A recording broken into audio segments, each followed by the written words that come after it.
안녕하십니까. EBS 통합사의 세 번째 녹화를 하도록 하겠습니다. 지금 보면 우리가 두 번째까지 얘기를 했고, 세 번째는 행복한 삶을 실현하기 위한 조건에서 내용을 정리하고 나서 그 다음부터는 이제 문제에 대해서 네 번째 시간부터는 문제에 대해서 풀이를 하도록 하겠습니다. 세 번째 행복한 삶을 실현하기 위한 조건이 이렇게 보면 우리는 좌측 칸을 먼저 한번 봅시다. 좌측 칸을 먼저 보면 핵심 개념은 질 높은 정주 환경이죠. 정주 환경이라는 얘기는 지금 여기에서 이 정주 환경이라는 말은 인간이 정착하여 살아가는 지역의 환경을 우리는 정주 환경 그래요. 그런데 여기에서는 지금 무슨 말이 앞에 붙었죠? 질 높은, 그러니까 보다 좋은 환경 속에서 살 수 있는 그것을 우리는 질 높은 정주 환경 얘기하는 거예요.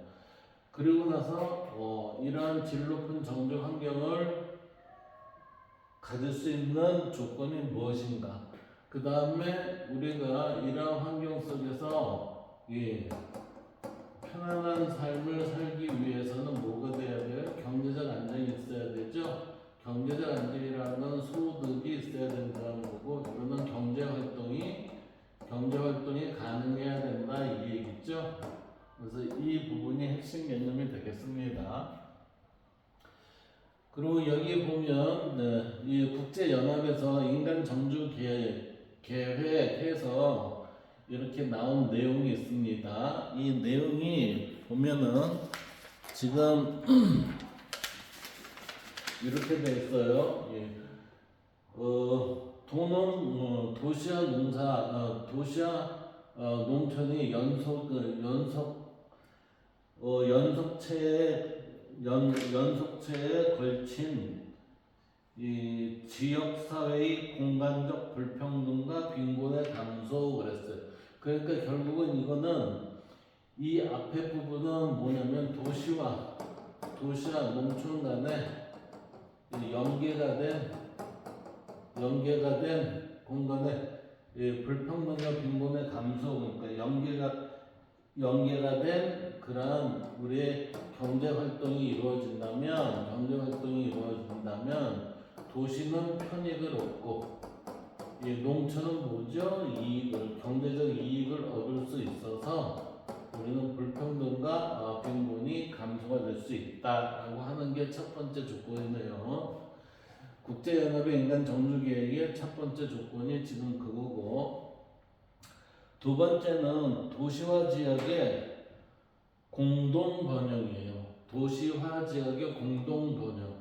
그러니까 도시화 지역의 공동 번영이라는 거는 어떤 한쪽만 치우쳐서 개발이 되는 게 아니라 가능한 한 이 모든 도시화를 이루는 곳의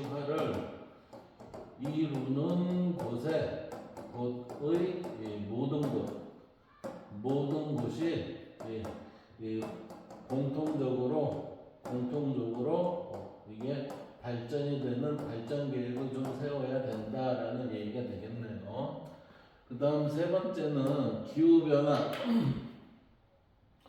기후변화의 대응 강화의 도시환경 개선 그랬어요. 그러니까 이 기후변화의 대응 강화라는 얘기는 결국은 기후 강화라는 얘기는 무슨 표현이냐면은 기후 강화라는 얘기는 결국은 CO2를 줄일 수 있는 감소시키는 그런 환경을 우리가 만들어 나가야 됩니다. 그랬을 때 우리는 기후에 큰 변화 없이 우리의 삶이 잘 지속이 될 수 있지 않겠느냐 이 얘기죠.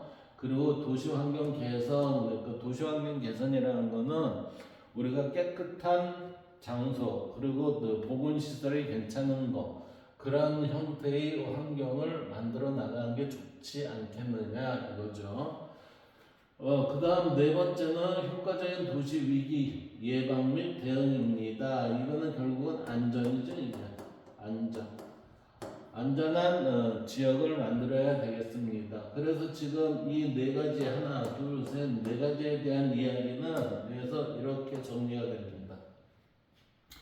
국제연합의 인간 정주 계획은 사회적, 환경적으로 지속 가능한 도시와 마을을 조성하고자 하는데 그 목적이 있습니다. 이게 목적이 되겠죠.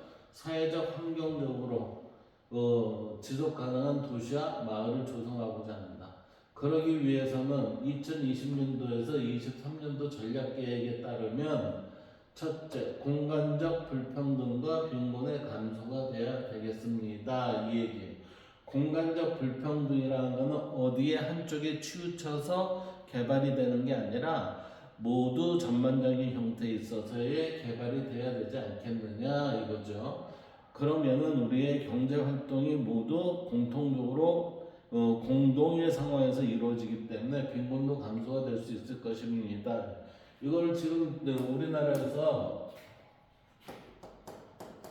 지방경제의 활성화 이러던데 지방경제의 활성화를 위해서 지금 작업을 하려고 무척 애를 쓰고 있죠. 이거를 하기 위해서 공공기관의 이전, 대학을 또 이전시키려고 하고 뭐 이런 형태의 것들은 다 이 공간적 불평등과 빈곤의 감소를 위한 하나의 내용이다라고 볼 수가 있겠습니다. 그 다음에 도시와 지역의 공동 번영 강화, 도시와 지역의 공동 번영 강화라는 것은 우리 여기에서 뭐라고 그랬어요? 도시와 농촌에 있어서의 연계된 그러한 우리의 이 공간적 불평등의 감소가 돼야 된다고 그랬죠.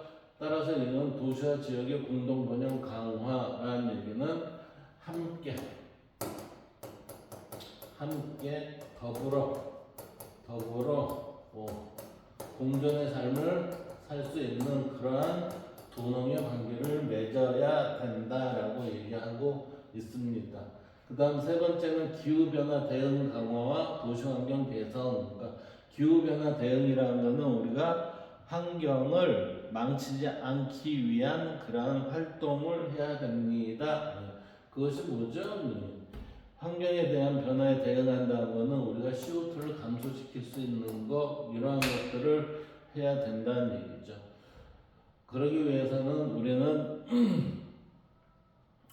이 석탄 같은 탄소류에 있어서의 그러한 사용을 자제를 해야 된다라는 그러한 모습도 있고, 그 다음에 도시환경 개선이라고 한 부분은 이게 맑고 깨끗한 그러한 하천이나 아니면은 그 나무가 많이 있는 그런 푸른 나무가 많이 있는 그런 도시로 만들어져야 되겠다 이런 얘기겠죠. 그 다음 이제 네 번째는 효과적인 도시 위기 예방 및 대응입니다. 효과적인 도시 위기 예방 및 대응이라는 얘기는 우리는 도시에서 살면서 이게 안전에 취약하면 안 되겠죠. 그러니까 이 도시 위기 예방, 그러니까 안전에 취약하면 안 되고 또한 이 도시가 낙후가 되면 안 되잖아요. 그러니까 이게 모두 전반적인 형태에 있어서의 함께 발전하고 공존할 수 있는 그러한 도시를 만들어야 될 것 같다라는 이러한 내용입니다. 그 다음 봅시다. 이중암 탕리지 그랬어요. 이중암 탕리지에서 제시하는 정주 환경 그랬는데, 이중암의 탕리지는 우리 조선시대 때 이제 사람이죠. 이중암의 탕리지에 따르면 여기에서는 정주 환경을 네 가지로 얘기해요. 지리, 풍수지리에 맞는 명당, 그 다음에 생리, 생활하는데 이로움이 있는 지리적 위치, 인심, 넉넉하고 좋은 인심이 있는 마을, 그 다음에 산수, 빼어난 경치가 좋은 곳에 터를 잡아 살아야 한다고 보았습니다. 해서 네 가지를 얘기를 합니다. 지리와 생리와 그 다음에 인심과 산수를 이게 모두 결합된 터가 최고로 우리가 좋은 정조 환경입니다 라고 이름하는 탕리지에서 얘기하고 있습니다. 그 다음 맹자의 항상과 항심이에요. 맹자의 항상과 항심이라는 것은 항사는 소득과 연관되기 때문에 경제활동을 얘기하는 거고, 그 다음에 항심이라는 것은 우리가 도덕적인 마음 상태를 유지하는 거죠. 마음 상태 유지. 그래서 맹자는 일반 백성들은 안정적인 생업인 항산이 없으면 도덕적인 마음인 항심도 유지하기 어렵다고 보았다. 그러니까 궁핍해갖고 먹고 살기가 힘든데 거기에서 도덕적으로 올바르게 살아야 됩니다 라는 얘기가 이게 잘 적응이 되겠냐 이거죠. 예. 이러한 것들은 결국은 우리가 도덕이라는 거는 없는 삶에서 도덕이 나오는 게 아니라 소득이 있는 곳에서, 소득이 있는 데서 우리는 도덕심이 발생이 됩니다. 따라서 우리는 어떻게 해요? 맹자가 얘기한 항상과 항심은 항상 병행이 됩니다. 이 병행된 항상과 항심은 우리의 삶에 있어서 기본이 돼야 돼요. 기본이 돼야 됩니다. 따라서 맹자는 백성의 선행을 위해 통치자가 가족을 부양할 수 있는 생업을 먼저 보장해줘야 한다고 주장하였다. 이 얘기는 뭐죠? 정부와 국가는 경제활동이 잘 유지가 될 수 있도록 경제관리를 잘 해줘야 된다 이 얘기예요. 이게 경제가 엉망이 되면 나라가 엉망이 되죠. 왜? 범죄가 많이 일어나기 때문에 그렇습니다. 범죄가 많이 일어나면 사회가 그만치 불안하잖아요. 그래서 이 부분에 대해서 굉장히 정부와 국가는 많이 신경을 써야 된다. 그 다음 이제 이스탈린의 역설이라고 있어요. 이스탈린이라는 학자가 이제 부가 증가하면 할수록 우리는 행복의 가치도 올라갑니다 라고 했었는데 그의 소득이 어느 정도 올라가니까 그 다음부터는 행복이라는 게 더 올라가는 게 아니라 정체 현상이 일어나더라. 거기에서 우리가 더 욕심을 부리고 가욕을 하면 상대하고 비교를 하는 순간 어떻게 돼요? 우리는 그 행복의 가치도 점점 정체되는 게 아니라 하락하게 됩니다 라고 이렇게 얘기를 해요. 그래서 이 스탈린의 역설은 소득이 증가해도 행복이 증가하지 않고 정체되는 현상을 우리는 이 스탈린의 역설이라고 합니다. 이걸 그래프로 보면 이렇게 볼 수가 있습니다. 우리가 소득이 증가할수록 소득이 증가를 하죠. 소득이 증가하면 할수록 어떻게 우리는 행복의 가치가 행복도가 올라가는 거예요. 그런데 어느 정도 소득이 이렇게 정체가 되면 이게 소득이 그 정점에 가면은 그 다음부터는 이 곡선이 정체 현상이 나타납니다. 근데 이 정체 현상이 나타나면서 상대와 비교를 하기 시작하고 상대를 비교를 하고 가욕이 생기면 이때부터는 어떻게 해요? 불안한 심리가 작용이 되면서 행복보다는 불행 쪽으로 방향을 틀게 됩니다. 따라서 조심을 해야 돼요. 그래서 소득이 낮은 상태에서 행복의 이 척도는 점점 행복도는 증가하죠. 그래서 소득이 낮은 상태에서 증가하면 행복도도 상승하지만 소득이 일정 수준에 도달하면 소득 증가가 행복도 상승에 큰 영향을 끼치지 않는다는 주장이 이스탈린의 역설입니다. 우리는 이 스탈린의 역설이 앞서서 무슨 역설이 있었어요? 쾌락의 역설이 있었죠? 육체적 쾌락은 계속해서 정신적 쾌락이 아닌 육체적 쾌락은 어때요? 처음에 강도보다 점점 더 세지면서 내가 쾌락의 강도가 세지면 세질수록 어떻게 돼요?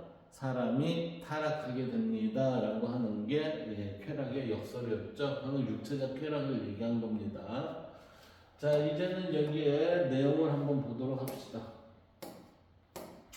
내용을 보면 질 높은 정주 환경 그랬어요. 질 높은 정주 환경은 우리는 정주 환경이라는 거는 정해진 공간에서 우리가 거주하면서 인간이 정착하여 이 정착한다는 건 정해진 공간에서 살아가는 환경을 우리는 정주 환경이래요. 그래서 인간이 정착하여 살아가고 있는 지역의 생존 환경을 정주 환경이라고 하고, 주거 환경에서부터 문화, 여가, 자연 환경 등 일상생활의 전 영역을 광범위하게 일컫습니다. 이 주거 환경에서부터라는 거는 이거는 어쩌면 주거지가 있으니까 이거는 자연 환경이라고 얘기할 수 있고, 문화, 여가 이런 거는 뭐죠?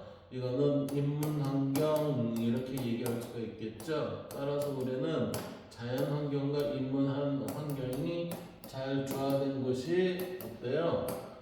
바람직한 정주 환경, 즉 질 높은 정주 환경이 됩니다. 이렇게 되는 거예요. 문화, 여가 이게 우리는 인문 환경이에요. 따라서 주거 환경에서부터 문화, 여가, 자연 환경 등 일상생활의 전 영역을 광범위하게 일컫는 말을 우리는 정주 환경이라고 합니다. 따라서 정주 환경은 인간이 살아가는 데 필요한 자연 환경과 인문 환경 모두를 말하고 있다. 이렇게 되죠. 그래서 질 높은 정주 환경이라는 것은 일반적 의미로 살펴봤을 때 네 가지로 볼 수 있어요. 첫째, 일반적 의미로 질 높은 정주 환경이라는 건 환경이 쾌적하고 위생적이어야 된다. 두 번째, 생활에 편리한 시설을 갖추고 있다. 세 번째, 범죄율이 낮습니다.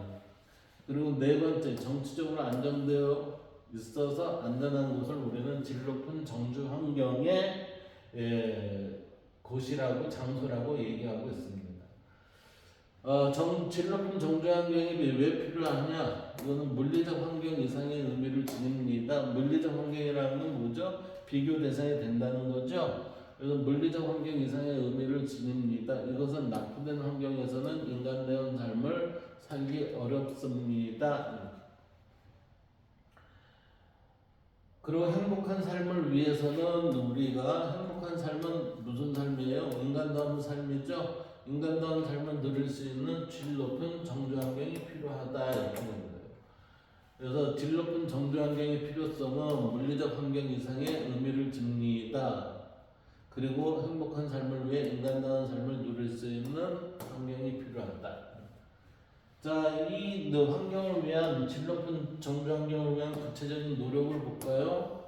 구체적인 노력을 보면 첫째, 주거 환경의 안락함, 즉 편리함이 증진이 돼야 됩니다. 이렇게 되죠. 그러니까 지금 여기에는 정주 환경의 질을 높이기 위한 구체적 노력, 첫째, 둘째, 셋째, 넷째 이렇게 볼 수가 있어요. 첫째는 주거 환경의 안락함, 편리함이 증진입니다. 예. 따라서 쾌적하고 살기 좋은 주거 환경을 생활을 보장하기 위한 정부의 주택개발 정책 및 대중교통 시설이 확충이 돼야 된다라고 얘기하는 거예요. 그 다음 이제 교육과 의료시설 확충, 각종 학교나 병원 등을 설립하고 확충하는 등 국민에게 일정한 교육과 의료 혜택을 제공합니다. 여기서 주택개발 정책하고 대중교통시설의 확충이 필요하다고 했죠. 여기서는 뭐예요? 지금 일정한 교육과 의료 혜택을 제공하기 위한 학교나 병원이 필요하다고 그랬죠. 그 다음에 세 번째는 삶의 질 개선을 위한 시설 확충 그랬어요.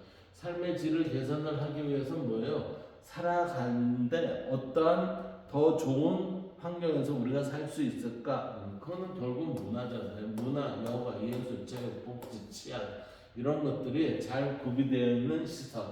그래서 이러한 시설이 잘 확충이 되어 있어야 됩니다. 네 번째는 생태 환경의 조성이에요. 이 얘기는 깨끗한 환경을 조성하고 인간과 자연의 조화와 공존을 이룰 수 있도록 도시 내 녹지 공간을 확대해야 합니다. 생태 환경의 조성이라는 거는 푸른 숲이 많이 있어야 됩니다. 이게 푸른 숲하고 뭐예요?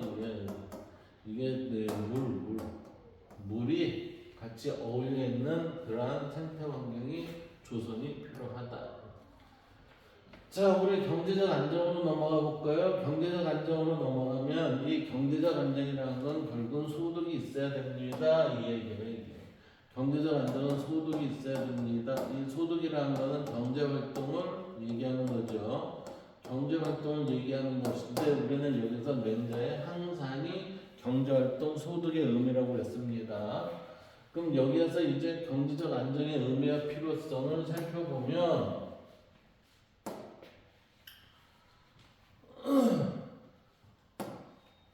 경제적 안정과 안정의 의미와 필요성을 살펴보면 이렇게 볼 수가 있습니다. 경제적 안정의 의미, 경제적 안정이라는 것은 우리가 뭐가 잘 구비가 된다는 얘기면 의식주 구비가 잘 된다는 거예요. 경제적 안정이라는 건 소득이 안정적입니다. 소득이 안정적이라는 얘기는 뭐죠? 의식주가 내가 걱정을 안 해도 됩니다라는 이러한 결론을 가져와요. 그래서 이 경제적 안정의 의미는 생활에 필요한 제한과 서비스를 안정적이고 일정하게 누릴 수 있는 상태가 됩니다. 그리고 이러한 경제적 안정이 왜 필요해요? 경제적으로 궁핍한 상황에서는 기본적 삶의 조건들이 충족되기 어렵습니다. 즉 이게 뭐예요? 항상이 안 되니 우리는 항심이 유지가 된다 안 된다 안 되게 돼 있습니다. 이렇게 되는 거예요. 그래서 행복한 삶을 위해서는 삶의 질을 유지하기 위한 일정 수준 이상의 소득이 필요합니다. 이렇게. 일정 수준 이상이라는 것은 결국은 뭐죠? 의식주가 해결이 될 만한 이러한 상태가 돼야 됩니다. 그런 거죠. 그래서 경제적으로 궁핍한 상황이라는 말을 우리 여기서 어떻게 표현이 되나 봅시다. 경제적으로 궁핍한 상황이라는 말은 경제적 안정은 개인의 행복한 삶뿐만 아니라 안정적인 사회 유지를 위한 중요한 조건입니다. 자, 우리는 부의 분배가 우리가 지금 부의 분배를 봤을 때 부의 이 불균형이 생기면 어떻게 돼요? 부의 불균형이 생기면 우리는 사회가 이원화가 될 가능성이 있어요. 왜? 부유층과 부유하지 않은 층으로 인해서 이 안에서 갈등이 생기게 됩니다. 갈등이 생긴다는 얘기는 문제가 발생이 된다는 얘기죠. 문제가 발생이 된다면 이게 뭐죠? 사회가 불안해집니다. 사회가 불안해지면서 나타나는 현상이 우리는 뭐예요? 서로 간에 있어서의 다툼이 발생이 되죠. 그래서 경제적 안정을 위한 구체적 노력 이러한 것이 부의 불균형을 없애기 위한 작업이죠. 그러기 위해서는 경제 활성화, 즉 일자리 창출을 많이 해야 됩니다. 그리고 복지제도가 마련이 돼야 되고 경제적 불평등 해소를 해야 됩니다. 이거 누가 해요? 개인이 해요? 아니요. 정부가 해줘야 돼요. 국가가. 그래서 지금 경제적 안정을 위한 구체적 노력은 이게 모두 국가의 일이에요. 국가의 일. 그래서 국민이 가난하게 산다. 그러면 국민이 게을러서 그렇다? 말도 안 되는 얘기예요. 이거. 국가가 정부가 어느 정도 경제 활성화가 된다면 여기서 일자리 창출이 되거든요. 그러면 일자리 창출이 된다는 얘기는 그 소득이 일정하게 유지가 되기 때문에 소비가 잘 된다는 얘기예요. 소비가 잘 된다는 얘기는 경제가 잘 돌아간다는 얘기죠. 경제가 잘 돌아간다는 얘기는 결국은 돈의 회전이 잘 되기 때문에 모든 사람한테 가능한 한 골고루 혜택이 돌아갈 수 있도록 됩니다라는 결론이 나와요. 그럼 여기에서의 구체적 노력 세분화하게 한번 봅시다. 세분화된 내용으로 보면 이래요. 경제 활성화 첫째, 일자리 창출이죠. 실업자를 줄여줘요. 고용 안정은 도모가 되죠. 최저임금을 보장을 해야 합니다. 경제 활성화의 제대로 된 모습은 이거예요. 첫째, 일자리 창출. 둘째, 자 일자리가 창출이 되니 실업자가 줄어들죠. 실업자가 줄어드니까 고용 안정이 도모가 되죠.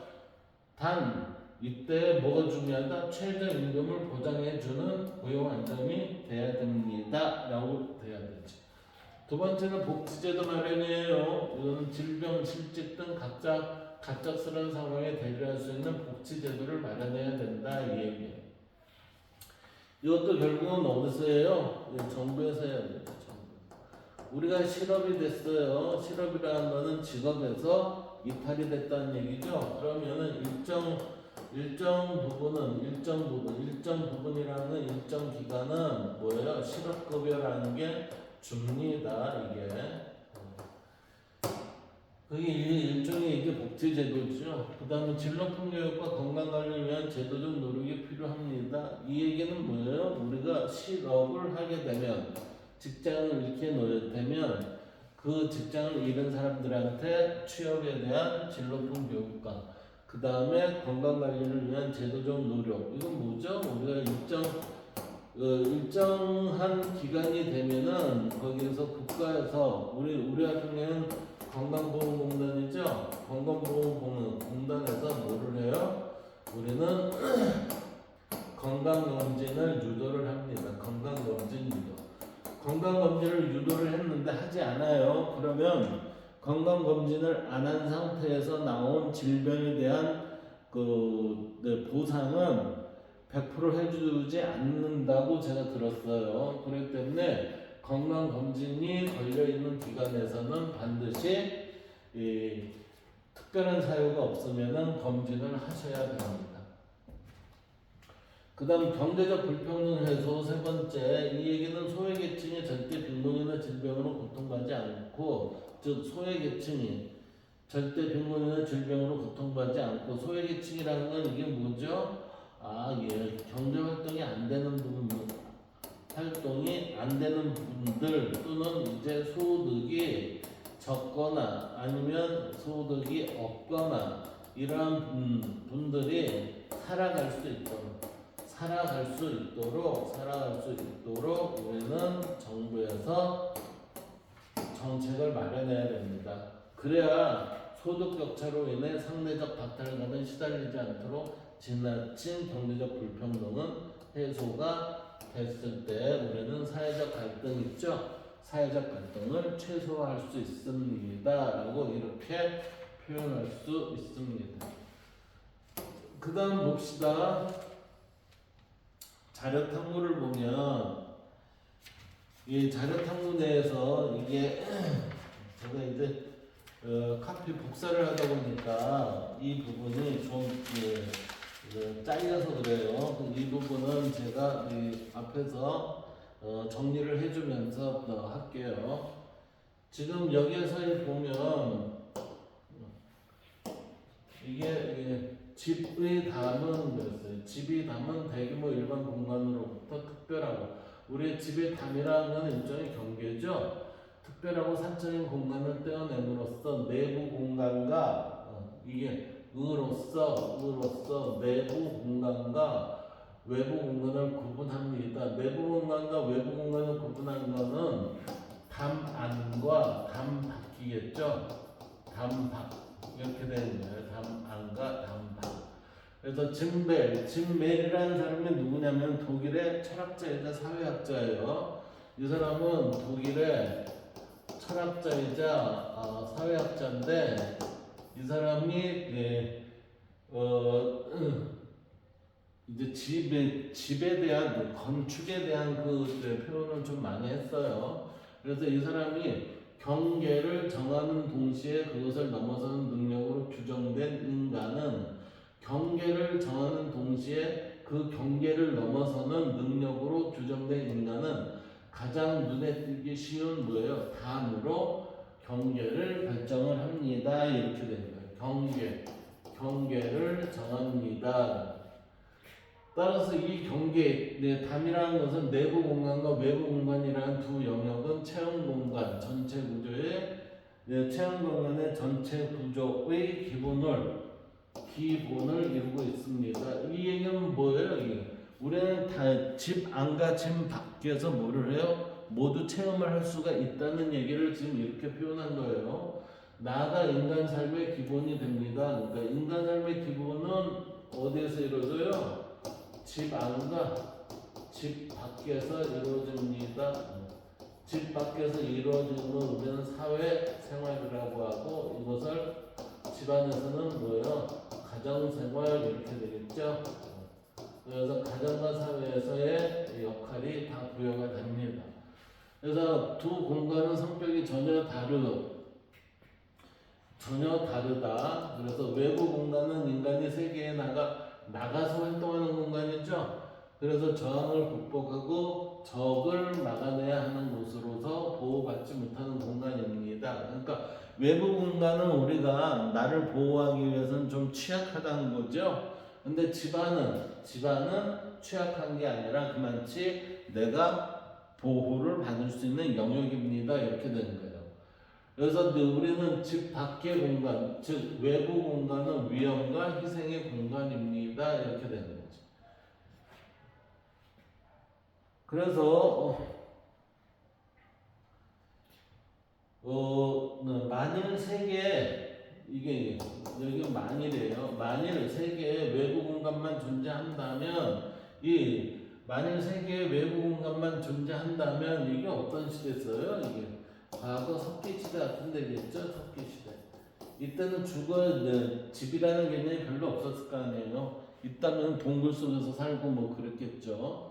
그 외부 공간만 다만 세계의 외부 공간만 존재한다면 밖에서 살기만 한다면 실존주의자들의 말대로 인간은 영원히 쫓기듯 이게 쫓기듯 망명자로 머물 것이다. 왜? 짐승에 의해서 인간은 되게 약한 존재라니까요. 집단이기 때문에 이제 강하게 되는 거지. 이 약한 존재이기 때문에 망명자로 머물 것이다. 바로 그래서 인간에게는 집이라는 공간이 필요하다. 필요하다예요. 그래서 그곳은 집이죠. 집은 인간이 혹 다칠지 모르는 위협에 대한 끝없는 경계선을 내려놓을 수 있는 안정과 평화의 영역이 어디예요? 집 안입니다. 집안입니다. 집안이고 뒤로 물러나 긴장을 풀 수 있는 곳입니다. 그래서 우리는 집으로 돌아갔을 때 이게 내가 쉴 수 있는 공간이 돼야 돼요. 근데 집에 갔어요? 긴장의 연속이에요. 그럼 밖에 있는 것만 못하는 현상도 나타날 수 있어요. 그래서 우리는 집 안이라는 이 가정의 공간은 집안이라는 가정의 공간은 우리가 어떻게 해요? 편안함이 있어야 됩니다. 이게 편안함이 없다면은 만약에 집 안이 불편해요? 그러면 이게 사회 밖에 머무는 거하고 거의 진배는 없는 거죠. 그럼 그게 집이라는 표현이 그게 가능해요?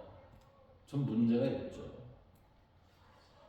그래서 여기에서 보면 실존주의자라고 해서 이 실존의 말은 여기에 있는 구체적인 개인, 주체적이고 개별적인 인간 존재를 우리는 실존 이렇게 얘기를 합니다.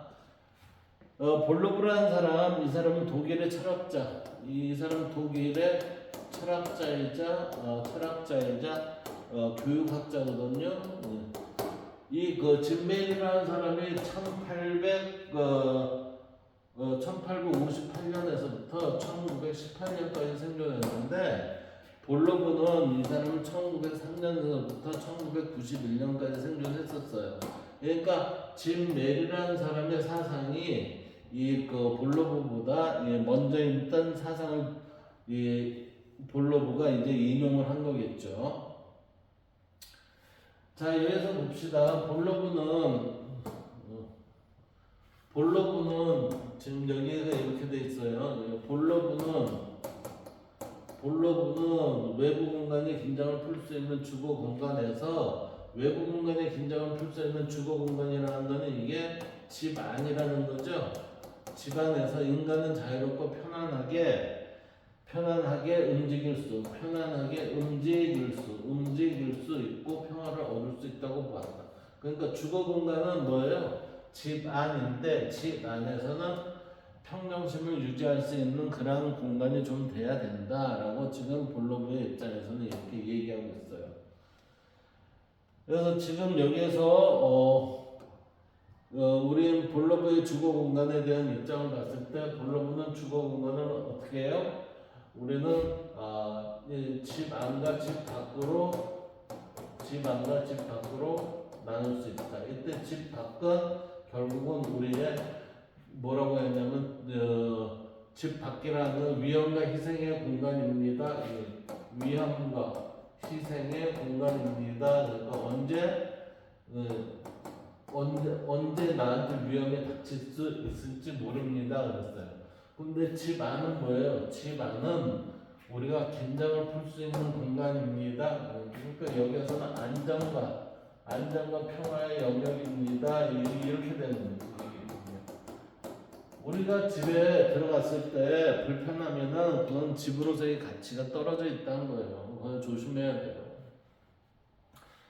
그 다음에 봅시다. 모든 사회의 구성원에게 일정 수준의 소득을 무조건 지급하는 것으로 최근 인공지능과 로봇 기술의 발전으로 이게 로봇 기술이에요. 여기에서 보면 로봇 기술의 발전으로 그랬어요. 여기 로봇 기술의 발전으로 인한 경제적 불평등에 대한 대책으로 주목받고 있습니다. 인공지능과 로봇 기술의 발전으로 인해서 뭐가 된다고 그랬어요? 일자리의 상실, 즉 실업이 많이 생길 수 있다. 실업이 다량으로 발생이 될 수 있습니다. 이렇게 되죠. 이것 때문에 지금 이게 일정 수준의 소득을 무조건 지급하는 것으로 지금 이런 표현을 쓰고 있어요. 왜? 살아가야 되니까. 그래서 여기에서 보면 우리의 이 내용에서 지금 어떻게 되나 봅시다. 여기 보면 기본소득제도의 장점을 했어요. 기본소득제도. 그럼 기본소득제도라는 거는 뭐냐면은 사실은 모든 사람에게 일정한 금액을 주는 거예요. 일정한 금액을 주는 건데 이게 기본소득제도라는 거는 모든 국민한테 주니까 이게 보편적 기본소득제도가 있고 아니면은 일부만 제공하는 일부 기본소득제도가 있어요. 우리나라는 기본소득제도가 특별한 형태에서 재난이 있을 때 이제 그 재난 입은 사람들한테 이제 제공하는 그러한 유사한 기본소득제가 있었고 그다음에 코로나 때 이 경제가 잘 안 돌아가고 이 경제 활동이 힘들었던 그 시대 때 어떻게 해요? 정부가 일정한 금액을 모든 사람한테 제공을 했던 시절이 있었습니다. 그래서 이제 기본소득제도의 장점은 간단하다. 이게 왜 간단하냐면 모든 사람한테 일정한 금액을 주기 때문에 간단하다 이렇게 본 거예요.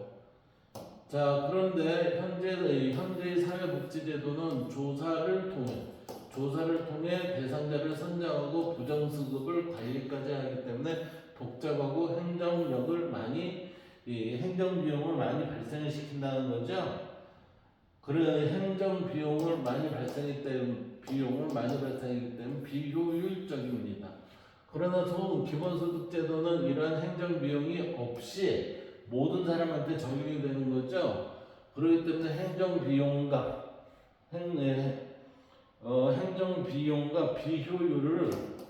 비효율을 발생시키지 않으면 수급자의 낙인 문제도 걱정할 필요가 없다. 누구는 받고 누구는 안 받고 해서 개인에 있어서의 상황이 노출이 안 된다는 얘기죠. 그래서 또한 개인의 직업 선택 시 경제적 제약을 줄여 훈련 및 교육을 통한 직업 능력 제고를 증가시킵니다. 직업 능력 제고의 직업 능력 제고 기회를 증가시킵니다. 이렇게 되는 거예요. 기회를. 그래서 무엇보다 자동화 및 디지털화로 인한 사회적 이득을 재분배하는 효과적인 제도가 될 수 있다는 게 뭐예요? 기본소득제도 이렇게 된다는 거예요. 그러니까 기본소득 여기까지는 뭐가 돼요? 장점이 되겠죠. 기본소득제도의 장점. 자, 그러나 기본소득제도에 대한 반대 목소리도 있어요. 이거는 이제 뭐죠? 단점을 얘기하는 거죠. 단점. 첫째, 재원 소요가 큽니다. 돈이 많이 들어갑니다. 그 재원 조달을 위해 세금 인상은 물가 인상을 초래하고 결국 빈곤층이 가장 큰 피해를 입게 된다. 그 다음에 둘째, 개인의 근로 동기를 약화시킬 수 있다. 왜? 일을 안 해도 돈을 받는 현상이 일어나니까 그렇다는 거예요. 그래서 기본소득이 생기면 근로시간을 단축하거나 근로를 중단한 유인이 커집니다. 이렇게. 또한 바람직하지 않는 이민자를 유인할 우려도 제기됩니다. 왜 우리나라에 오면은 기본소득제도가 있어갖고 모두 이제 국민인 내지는 시민의 역할이 인정이 되면은 모든 사람한테 이걸 제공을 해주거든요. 그러니까 외국에서 우리나라로 이민을 오는 사람이 늘어날 수 있지 않겠냐 이렇게 된다는 거죠. 그게 비슷한 게 뭐냐면 건강보험공단이요. 건강보험 우리가 의료보험공단에서 건강보험을 외국에서 특히 외국에서 거주하다가 우리나라에 어느 정도 여기에서 거주가 되면은 의료보험증이 그게 나오나 봐요. 그럼 그 의료보험증이 나오면은 그걸 가지고 의료 혜택을 받고 또 나간다고 그래요. 그러니까 그러한 형태에 있어서는 국가의 재정이 외국인들한테 낭비로 소비로 나가는 거는 낭비 아니겠느냐 이렇게 본다는 거죠. 그리고 셋째, 기본소득제도로 현재의 사회보육복지제도를 대체하는 것이 빈곤 및 불평등 감소에 효과적인지는 명확치 않다. 우리는 빈곤 및 불평등 감소에 효과적일 것이다 라고 지금 생각을 하는데 그게 어떻게 해요? 명확하지 않지 않느냐. 그게 우리가 시각적으로 진짜 체험적으로 그것을 우리가 확인할 수 있니? 이 얘기예요. 그래서 고소득자에게도 동일하게 고소득자에게도 동일하게 지원하는 반면 특별한 수요가 있는 장애인, 한부모 가구 등의 수요를 반영하지 않기 때문에 공공재원의 비효율적 사용을 초래하고 그러다 보니 소득 불평등을 높일 것이라는 지적을 받고 있습니다. 라고 해서 이건 단점이 되고 여기는 장점이 되겠습니다. 자, 그러면 여기에서 한번 봅시다. 소득제도는 점점 심화되는 경제적 불평등과 빈곤 문제에 대응하기 위한 방안으로 제안된 거죠. 방법으로. 여기에 대한 이제 기본소득제도, 여기에서 기본소득제도는 방법으로 제한되었다. 핀란드, 네덜란드, 미국 등의 일부 나라에서 실험적으로 실시하였으나 전면적으로 실시하는 국가는 없다. 최근 인공지능과 로봇 기술 발전에 따라 대체될 직업에 따른 사회 문제에 대한 우려가 생겨나고 있다. 즉, 이 사회 문제가 뭐죠? 사회 문제에 대한 우려. 이게 뭐죠? 우리는 인공지능과 로봇 기술의 발전으로 인해서 노동력을 얘네들이 많이 대체를 하니까 인간은 어때요? 직업을 상실하게 됩니다. 상실. 따라서 우리는 실업의 형태의 실업자가 될 가능성이 높습니다. 이렇게 되고 실업자가 될 가능성이 높으니까 결국 뭐죠? 많은 사람들이 직업이 없는 상태가 될 수 있다. 이러한 문제에 대처하기 위한 기본소득 제도가 논의되고 있습니다. 라고 이렇게 얘기하고 있습니다. 자, 이제 우측의 문제 부분을 한번 봅시다. 이 문제 부분 보면 질 높은 정규 환경을 평가할 때 문화나 여와 같은 요소도 포함이 되죠. 이게 포함이 됩니다. 그리고 행복은 생활에서 만족감을 느끼는 것이므로 행복과 경제적 안정은 서로 관련이 없다. 아니죠. 이게 여기에서는 경제적 안정이 기본이잖아요. 그러니까 이게 X입니다. 정주 환경의 질을 판단할 때는 물리적 환경의 특징만 고려를 하나요? 아니죠. 환경의 질을 판단할 때는 물리적, 인문적 환경도 같이 보고 있습니다. 그 다음 네 번째, 경제적 안정은 개인의 행복뿐만 아니라 안정적인 사회 유지를 위한 주요 조건이죠. 기본 느낌. 이 기본이라고 그랬잖아요. 경제적 안정은. 그래서 이것을 우리는 몇 년은 항상 이렇게 얘기를 했고요. 그래서 여기는 동그라미입니다. 인간과 자연의 조화와 공존을 이룰 수 있도록 도심 내 녹지 공간은 어때야 돼요? 확대를 해야 되겠죠? 축소를 하면 안 됩니다. 이 스탈린의 역설, 이거는 우리가 부가 증가하면은 처음에는 부의 증가만치 행복도도 증가가 됐었어요. 근데 이 소득이 일정 수준에 도달하면 어때요? 소득이 증가해도 행복이 어때요? 증가하지 않고, 그렇죠? 증가하지 않고 정체되는 현상을 말합니다. 일곱 번째, 기본소득제도는 기존 복지제도를 운영하기 위한 행정비용과 비효율을 줄일 수 있지만, 이거는 여기까지는 우리가 장점이라고 했어요. 그런데 개인의 근로 동기를 어떻게 약화시킬 수 있다는 지적도 받고 있다. 이거는 단점이 되겠습니다. 자, 그 다음 볼까요? 빈칸 채우기인데 여기서 보시면은 국제연합의 인간 정주계획, 우리가 아까 그 왼편에서 이게 봤었어요. 정주계획은 2020년에서 2023년 전략계획에서 공간적 불평등과 무엇의 감소 그랬어요. 공간적 불평등과 여기 빈곤의 감소라고 그랬어요.